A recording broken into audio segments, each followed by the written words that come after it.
This episode is brought to you by the Davenant Institute's educational arm, Davenant Hall. Interested in dipping your toes at Davenant Hall this upcoming Trinity term from April 8th to June 15th? Registration closes March 29th. Here's a taste at the courses.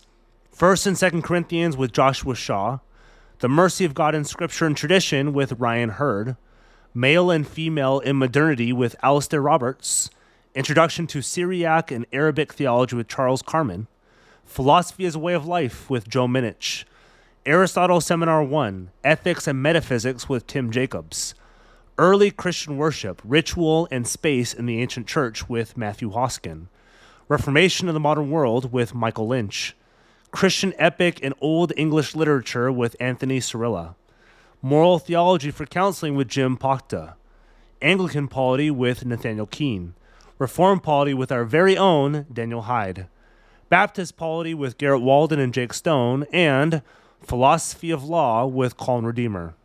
GGG listeners who are first-time Davenant Hall students get a $25 discount on auditing any of their Trinity term courses from April 8th to June 15th. Registration closes March 29th with code GGG Trinity 24, which is in our show notes. Go to www.davenanthall.com to sign up. Hey, this is Peter Bell, and I am in the beautiful wine country of Central Coast, California, in Santa Maria, north end of Santa Maria, in Santa Barbara County. I serve Redeemer OPC, Redeemer Orthodox Presbyterian Church, on the north end of Santa Maria. We meet at Temple Bethel, which is right there, Temple Bethel, at 11 a.m. for Sunday service and 9:45 a.m., so just before that, for Sunday school for all ages. We have kids Sunday school, adult Sunday school, or all Sunday school at 9:45. You can find us at discoverredeemer.org with one R. Again, discoverredeemer.org. We have a bunch of activities throughout the week, but most importantly, Sunday we have the gospel preached, the sacraments administered, and church discipline faithfully brought out. So I hope to see you here at Redeemer OPC in Santa Maria, Central Coast, wine country of Santa Barbara. Hope to see you. Hey everybody, this is Pastor Danny Hyde from the Oceanside United Reformed Church. I want to invite you out to our church. We meet in sunny Southern California, here in San Diego, and we meet at the Army Navy Academy in Carlsbad, right along the ocean, as you can see, the Pacific. And we meet every Sunday at 10 o'clock in the morning. We hear the Word of God, we hear the gospel preached. We have the Lord's Supper every Sunday morning, and then we have Sunday school at about noon for kids. We come again together at 5 o'clock every night, Sunday night, for teaching, prayer, and singing. And then we also have various midweek groups, Bible studies, men's, women's, and also other Bible studies as well throughout the week. So I want to invite you out to worship with us. If you know anybody in the area here in North County of San Diego, invite them as well, let them know. You can find out more about us on our website, oceansideurc.org, or also on all those various social media. You'll find us as well. God bless. Hello, welcome to the Guilt, Grace, Gratitude podcast, where we bridge the gap to reform Christian theology for your listening pleasure. As my esteemed co-host, Nick Fulweiler, who was not available at the time of this recording, likes to say, it's another day of fresh grace and mercy. We are on our book club episodes on Thursdays, and we have our good friends at Zondervan, who's published this book, Learning to Disagree, The Surprising Path to Navigating Differences with Empathy and Respect, with Dr. John Inazu, whom we have on the show to talk about this book. And you can find a link to this book in our show notes. Go to our show notes, pick up a copy for yourself and for those that you know as well, maybe for church study, for friends, for family, for pastors, whoever it may be. And even if you disagree with them, that's the perfect person to give this book, Learning to Disagree, with to. You will also find in our show notes the NAPARC Church Finder. When you go to that Church Finder website, you type in your zip code, and it'll auto-populate all the nearest Reformed churches to you in your area. Also go to guiltgracepod.com to find all things Guilt, Grace, Gratitude podcast, as well as our newly uploaded store merchandise, which has a shirt, mugs, and a few other things as well as the confessionalpods.com, the Confessional Podcast Network that Nick and I founded about 2 years ago with like-minded podcasts and as well as our sponsors, Davenant Hall being our main sponsor, and also those who donate to our show. We are a 501c3 nonprofit, so any donations that you give to us will be tax deductible, and you can email us for more information on that. And so make sure that you get a copy of this book, and so we'll introduce Dr. Inazu, and Dr. Inazu is the Sally D. Danforth Distinguished Professor of Law and Religion at Washington University in St. Louis. He teaches criminal law, law and religion, and various First Amendment courses. He writes and speaks frequently to general audiences about pluralism, assembly, free speech, religious freedom, and other issues. John has written 3 books and published opinion pieces in the Washington Post, Atlantic, Chicago Tribune, LA Times, USA Today, Newsweek, and CNN. He's also the founder of the Carver Project and the Legal Vocation Fellowship, and is a senior fellow with Interfaith America. So I hope you enjoyed this episode. Let's get on to the show.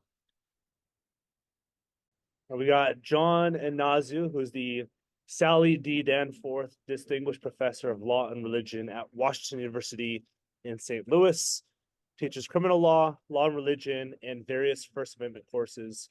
He writes and speaks frequently to general audiences about pluralism, assembly, free speech, religious freedom, and other issues. He's written 3 books and published opinion pieces in the Washington Post, Atlantic, Chicago Tribune, LA Times, USA Today, Newsweek, and CNN. He's also the founder of the Carver Project and Legal Vocation Fellowship, and is a senior fellow with Interfaith America. And he finds time to breathe in his office every once in a while. But it's a pleasure having you on the show, Dr. Inazu. Peter, thanks for having me. It's great to be with you. Of course. And I always ask this beforehand, and I didn't ask this before doing this. Am I pronouncing your last name correctly?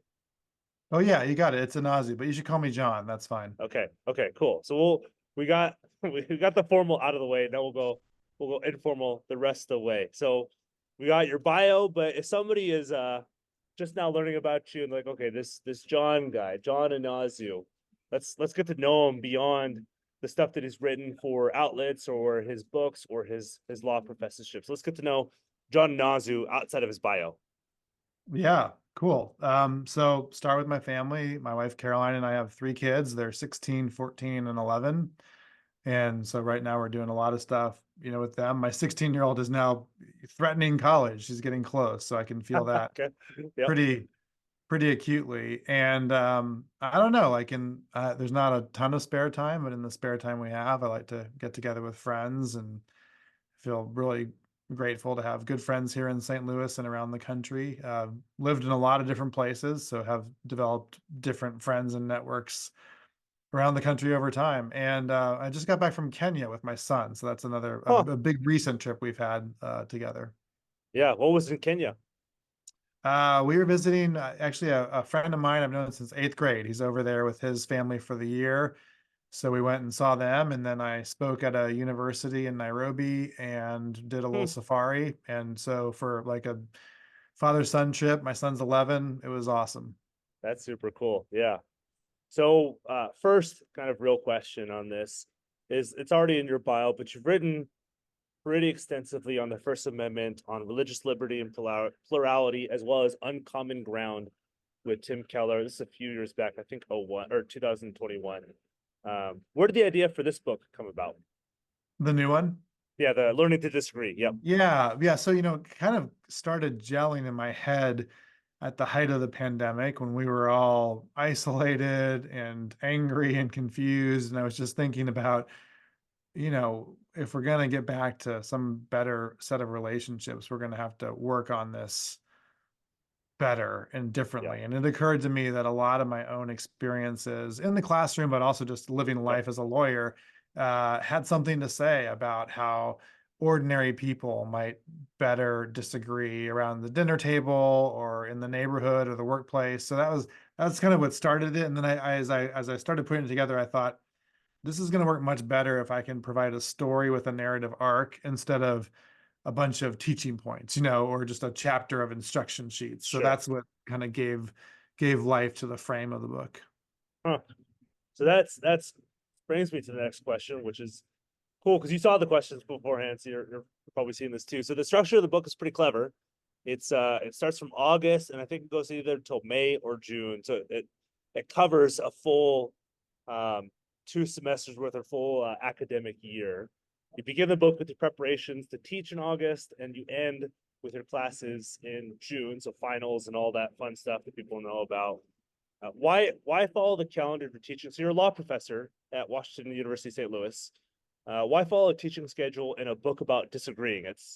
It seems odd at first to do this around a calendar.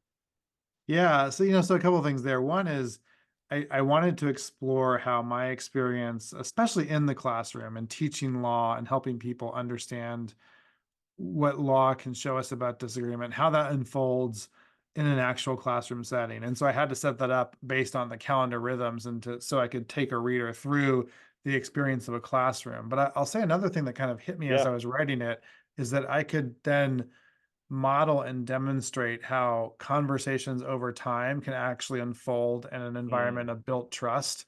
So when you have plot lines and stories and people who are actually in relationship over time, you can do a lot more with that. And you can show readers why, at one point in time, it's a lot easier to have a hard conversation than it is when you're first meeting or first starting a class. So that was kind of part of the reason for the temporal sequence.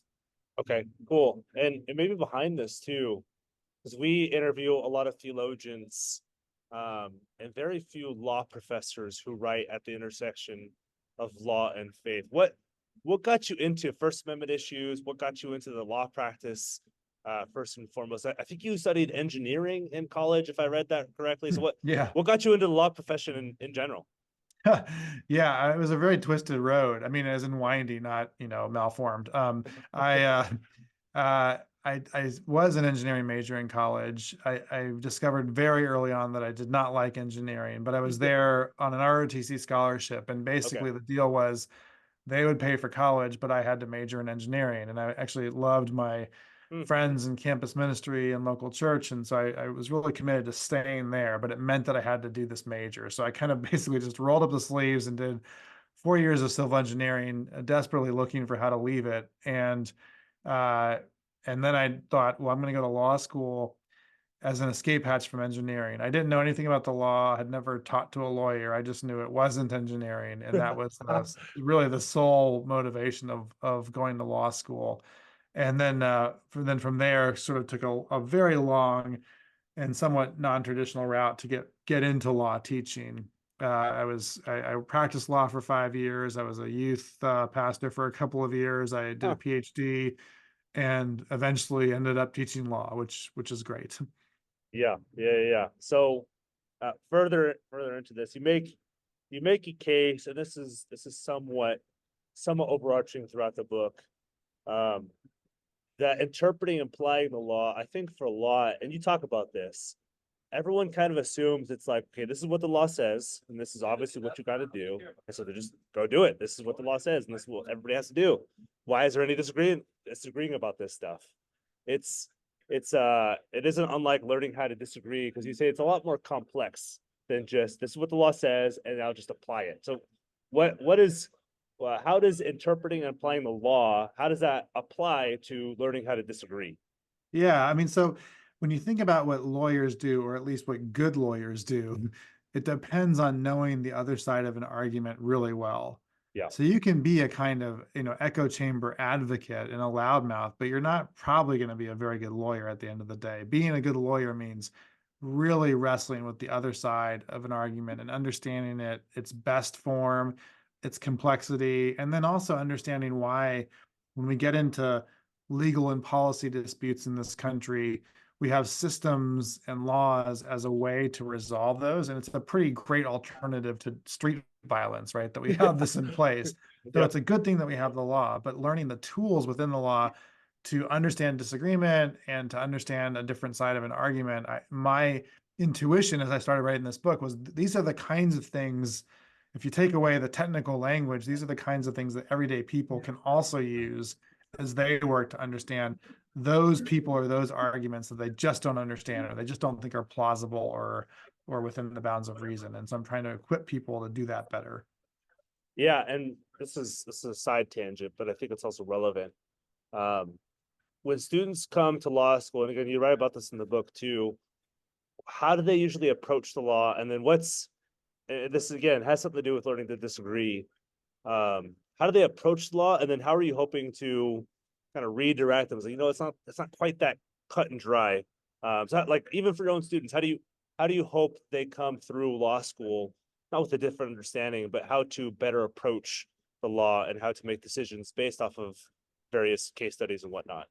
Yeah, I mean, law, like any specialized discipline or area of knowledge, is hard, and you have to learn the inner workings of it and the mechanics of it. And one of the things you discover when you study law is it's not nearly as black and white as you thought, right? The doctrines and the cases are much murkier and harder. And the reason we get hard cases to the Supreme Court is not because one side of idiots came up with something and another kind of side of really smart people came with. It's because Yeah, we disagree over what the meaning of words are and how these come yeah. together and what our laws should be. And it's really hard. And that's one of the things that law teaches you. And I'll say though, as a Christian who's writing Mhm. about and teaching law, I also want the law to be something. I want it to Yeah. mean something, right? This Yep. is not Yep. there are people who throw up their hands and think Yeah. it's all about relativism It's not power. like And any that's not, interpretation goes, or like kind of think whatever you want about it. Like there is something there. You just have to interpret it. yeah, exactly. And it's really important to hold on to the there that's there, or else you'll just Yeah. kind of throw up your hands in despair, right? Or think it's a big power game. And I don't think that's true about what the law is actually doing. Yeah. And this would be a bridge question to my next one. And I think it's going to help set it up. Um, a lot of Christians fear higher education, and I'm assuming too, legal, business, whatever, anything that's like above undergraduate, even undergraduate. A lot of Christians fear kind of the environment around some of those universities, kind of be at Christian universities. What's been your experience as a Christian teaching at an elite law school, with, I'm assuming, a bunch of people who don't agree with pretty foundational stuff that you hold to firmly, like we do? Yeah, I mean, so I'd say it's a mixed bag, but it's mostly fine. So Okay. I talk about, I mean, as you know from the book, I talk about Yep. some pretty hard encounters with protests and student activism and different things where I've had challenging moments here for sure, and it can be hard.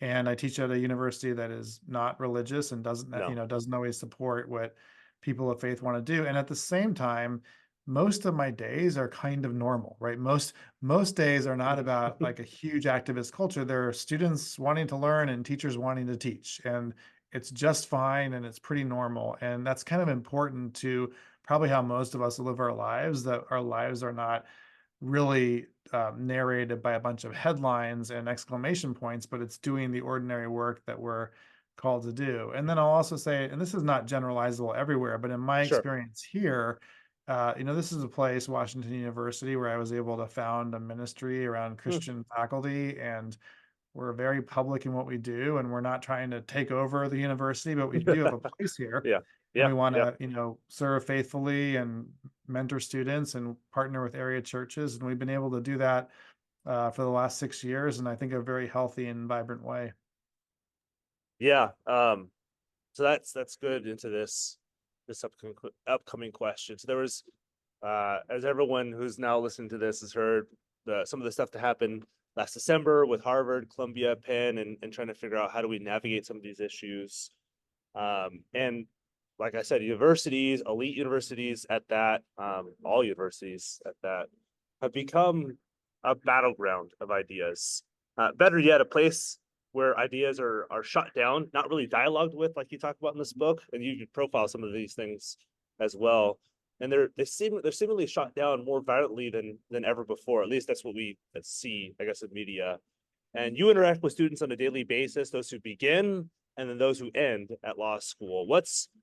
And this is something you talk about again in the book. Um, what's behind some of this? Why are ideas from what you see in law school shot down or feared? And then how are you hoping that students interact with you and students interact with each other better than just saying, I can't get behind that, or that's against me, or I fear this stuff? So yeah, if you could talk about the ideas in the university complex, in the law school that you teach, and how that can inform Christians in general.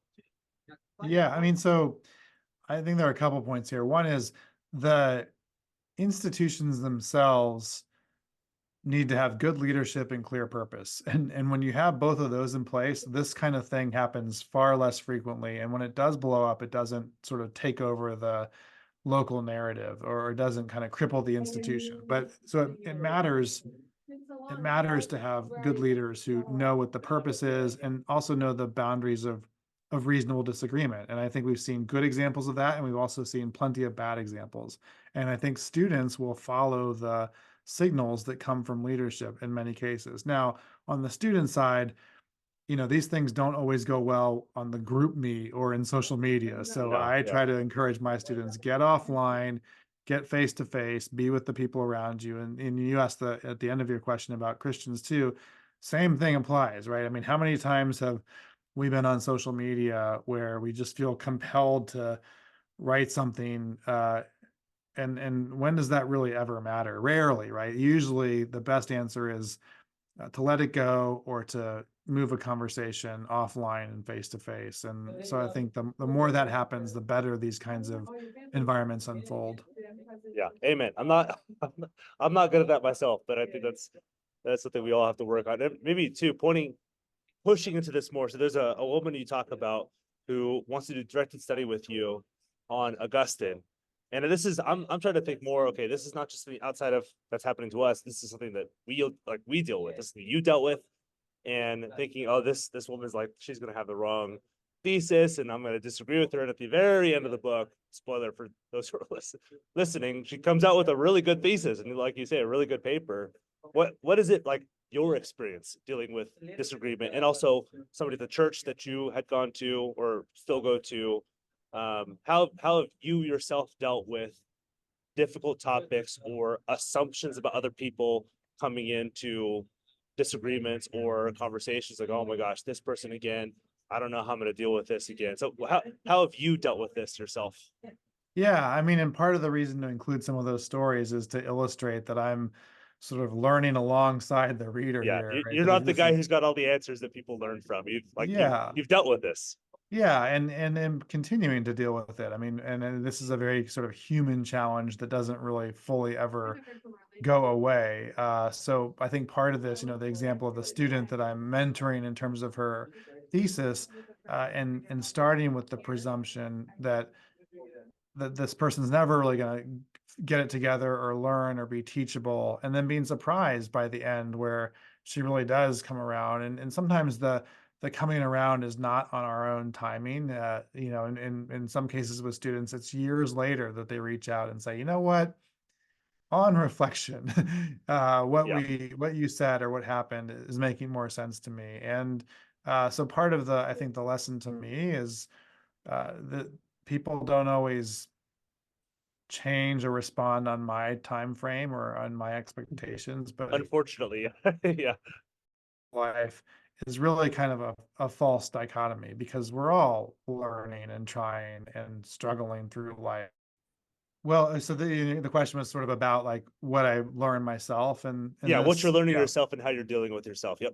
Yeah, I mean, so I've included in the book some stories about my own growth and relationships with people, and the kinds of lessons I learned from engaging with them. So there's a story about a student where it takes some time, but the student comes around and really surprises me, and Yeah. how she can learn through a set Hmm. of experiences where I come to the conclusion earlier than that maybe she's unteachable, and that Yep. proves to be incorrect. And there are other examples of students in my life where it might be a period of years down the road where they uh, write me and say, actually, on further reflection, I've learned about something new, and I realize what you were doing now in a way I didn't know. And so that we're all works in progress, and we don't always sort of make that progress on what you and I would like to see in terms of responsiveness and timeframes and that sort of thing. And then there's another story in the book that I talk about with a church friend, and Hmm. I include that really as a matter, almost like a method of self-reflection, Hmm. to say that there are points in my life where I sometimes separate the world falsely into those teaching and learning environments where people make mistakes and the rest of the world where we're supposed to have it together. And in reality, we're all making mistakes all the time, right? And Yeah. other ways to have more grace and more patience and more understanding with each other, even outside of the training wheels classrooms, but in the rest of life as well. Yeah. So that's brings to my next question. Like you already said, you're not only a lawyer and a law professor, you're a Christian, and which warms the cockles of my heart, you're a Presbyterian. All on top of that stuff. This is good stuff. And these disagreements have not buffered the walls of the church like you talk about in the book. They've entered into the church, and it's not just out there in culture having conversations. It's in the church we're having these difficult conversations too. You got plenty, like you talk about stories of these, and so I want to ask kind of a two-part question, both positively and negatively. How have Christians not learned to disagree, and what does that look like? And then on the positive side, how can we learn to have these conversations better and not just say, "Oh, that's just culture's issue. Let's just leave it to them," or "They're wrong and we're right." So how have we learned incorrectly, and how can we learn better to have these conversations? Yeah, so on the how we learned poorly, I think is more a recognition that we are being formed oftentimes far more outside of the church than inside of it. I mean, you might, whatever people are doing on a Sunday morning or a Wednesday evening is far surpassed by dozens of hours on social media or Yeah. different news sources. And so this is ultimately a matter of formation and liturgy and practice. And when most of your life is from the malformed sources, then it's going to look bad, and it shouldn't be a surprise when it does look bad. And I think a lot of sort of churches and religious institutions have dropped the ball on the formation question, because it's going to take a pretty strong response to beat that malformation.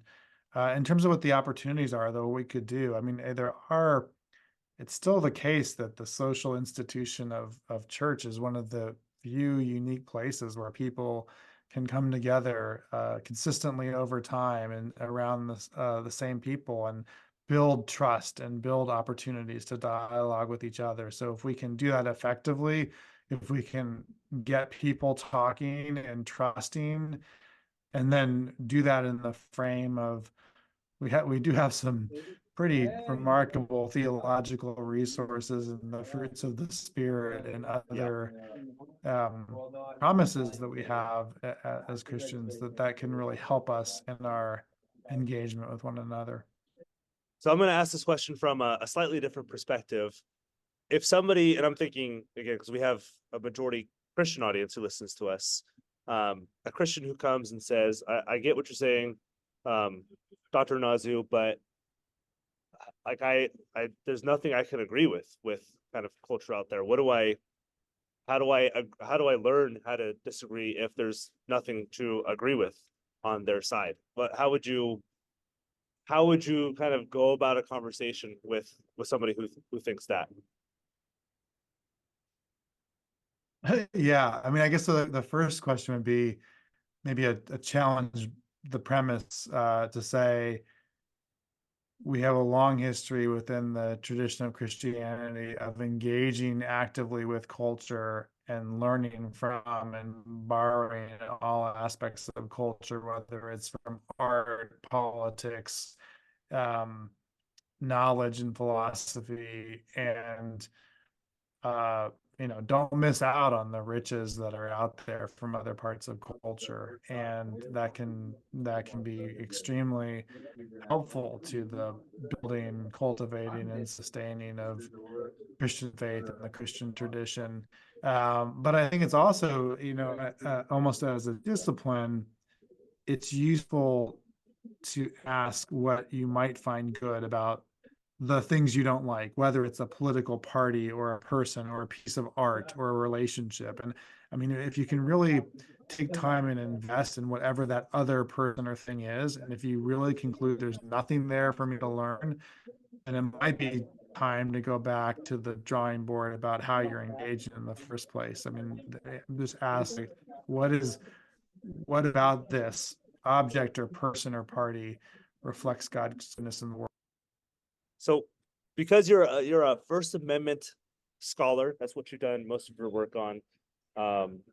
Religious free speech, plurality, religious liberty, fostering environments of disagreeable yet civil discussions. And what is so vital about this, about these issues, and maybe to provide a negative foil, how have the First Amendment and religious liberty been misunderstood in both secular and sacred quarters? Why is it so vital to foster that environment for disagreeable and civil discussions? And how has that been misunderstood by both kind of culture and church in general? Yeah, I mean, so one point here is I sometimes say civil liberties are for losers, and what I mean by that is you only need them if you lose out in the political process. If you're the majority or if you have control of government, you either write the laws you want or you build in exemptions for yourself.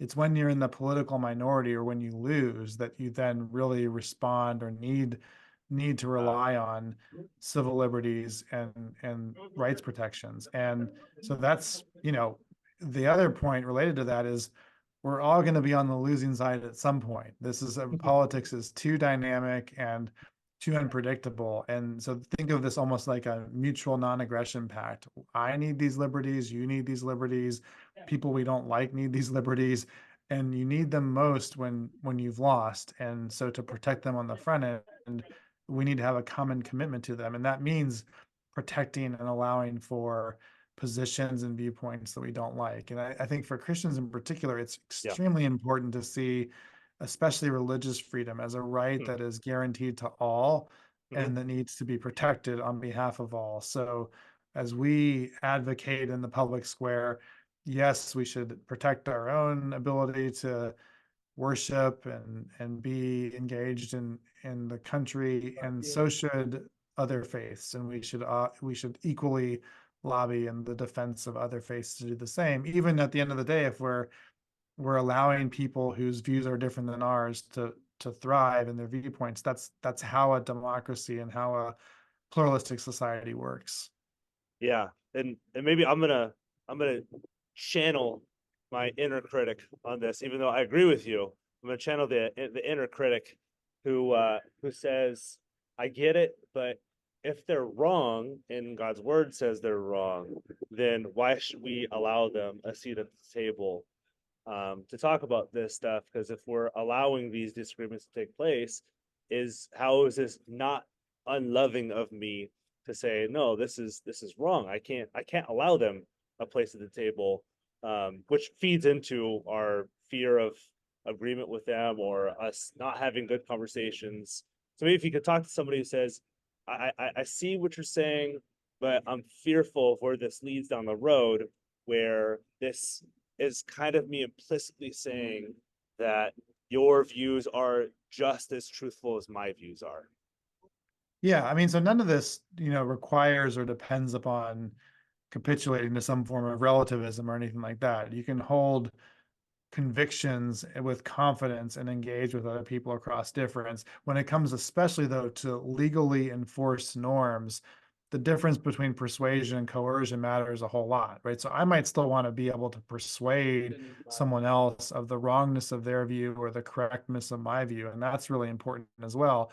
But if we're going to turn to coercively So lastly, what is your hope for how this book might contribute to us having better conversations where we're rather certain, and maybe the Lord works in a different way, where like, yeah, we're not going to agree on this. How can we better learn to disagree? Because this, like you said, this book is not a propositional, okay, here's the steps to agree better or how to have better conversations. How do you hope this book comes alongside of us and says, it's okay to disagree and this is how to do it? Yeah, well, so really what I'm hoping for here is that this will encourage a move toward practicing and habituating to a different form of engagement. So this is not, you said correctly, this is not a how-to manual or anything like that, right? But it is meant to provide a set of conversations that might help people toward different postures in their engagement. And the only way to do this is practice over time. As I say in the book, don't start with your family because they can sometimes be the hardest. Yeah. But start with a friends or get a group of people who are different than you and read through this book. There's a reflection guide at the end, or read through some other book and just practice the the art of disagreement and practice working on building up the other side's argument in a charitable and recognizable to them fashion, and create the spaces of trust where you can take risks and have these conversations. That's a good starting point. Yeah. And lastly, well, you're writing this, and my assumption is just like me, who I preach each Sunday, and after Sunday, I'm like, I know this, and I don't practice this. So for you yourself, as you're writing this, how did it either convict you or help your journey along learning how to disagree better? When I'm assuming you're writing it at night or writing in the morning, and then you just had a conversation that day. I was like, I'm writing on this. How am I not learning this stuff? Yeah, totally. I mean, in fact, in some of the stories that appear in the book happened in the midst of my writing the book, right? And so Yeah. I'm doing this almost real-time reflection of, oh, at the end of the day, I botched it, right? Like I'm writing about this very thing, and that was Yeah. really hard. And so Yeah. I think the lesson for me is we're all works in progress, and we're never done with the learning of this. So the learning and the word learning in the title is really an ongoing, never ending Yeah. learning. And that's who we are as human beings. Yeah. Well, Dr. Inazu, thank you so much. And for those listening, I know we had technical glitches on this. We'll smooth this out as much as possible in post-production. I really do encourage. I saw a couple reviews of this book online. I 100% agree with them. This is written beautifully. So I want to just give you a little bit of encouragement on that. And it's also hilarious at points. It's written well, and it's like there's just funny stories in the midst of it, which makes it a joy to read. So people can go to our show notes and find this. I'd encourage churches to buy this, pastors to buy this, congregations to buy this, buy this for somebody you disagree with, and say, hey, let's learn how to do this Yes. together. I think this would be a really good start of the conversation. Thanks for coming on the show and for talking about how you have dealt with this and how you're using your experience and your work to help others better deal with the same thing, because it ain't getting any better. So we're gonna figure out how to do this together. Thanks, Peter. Great to be with you.